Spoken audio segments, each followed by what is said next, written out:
Afloat and Afoot, Two Classic Essays by John Burroughs. Narrated by Brett Barry and Rolland G. Smith.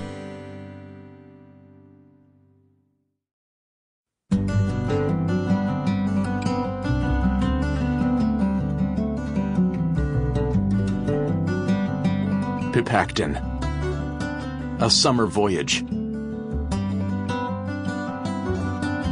When one summer day I bethought me of a voyage down the east or Pepacton branch of the Delaware, I seemed to want some excuse for the start, some send-off, some preparation to give the enterprise genesis and head. This I found in building my own boat. It was a happy thought. How else should I have got underway? How else should I have raised the breeze? The boat building warmed the blood. It made the germ take. It whetted my appetite for the voyage. There is nothing like serving an apprenticeship to fortune, like earning the right to your tools. In most enterprises, the temptation is always to begin too far along. We want to start where somebody else leaves off. Go back to the stump and see what an impetus you get. Those fishermen who wind their own flies before they go a-fishing, how they bring in the trout. And those hunters who run their own bullets or make their own cartridges. The game is already mortgaged to them. When my boat was finished, and it was a very simple affair, I was as eager as a boy to be off. I feared the river would all run by before I could wet her bottom in it. This enthusiasm begat great expectations of the trip. I should surely surprise nature and win some new secrets from her. I should glide down noiselessly upon her and see what all those willow screens and baffling curves concealed. As a fisherman and pedestrian, I had been able to come at the stream only at certain points. Now the most private and secluded retreats of the nymph would be opened to me. Every bend and eddy, every cove hedged in by swamps or passage walled in by high alders would be at the beck of my paddle. Whom shall one take with him when he goes a-courting nature? This is always a vital question. There are persons who will stand between you and that which you seek. They obtrude themselves. They monopolize your attention. They blunt your sense of the shy, half-revealed intelligences about you.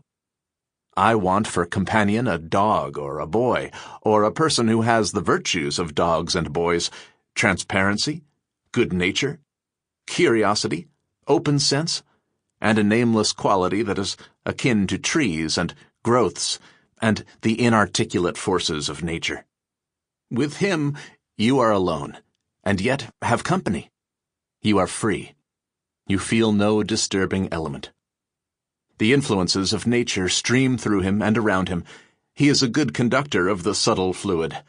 The quality or qualification I refer to belongs to most persons who spend their lives in the open air, to soldiers, hunters, fishers, laborers, and to artists and poets of the right sort. How full of it, to choose an illustrious example, was such a man as Walter Scott. But no such person came in answer to my prayer, so I set out alone. It was fit that I put my boat into the water at Arkville, but it may seem a little incongruous that I should launch her into Dry Brook, yet Dry Brook is here a fine large trout stream, and I soon found its waters were wet enough for all practical purposes. The Delaware is only 1 mile distant, and I chose this as the easiest road from the station to it. A young farmer helped me carry the boat to the water, but did not stay to see me off. Only some calves feeding along shore witnessed my embarkation. It would have been a godsend to boys, but there were no boys about. I stuck on a rift before I had gone 10 yards, and saw with misgiving the paint transferred from the bottom of my little scow to the tops of the stones, thus early in the journey. But I was soon making fair headway, and taking trout for my dinner as I floated along.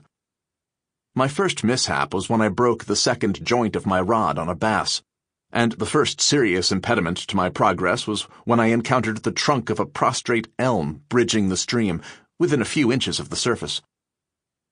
My rod mended, and the Sample complete. Ready to continue?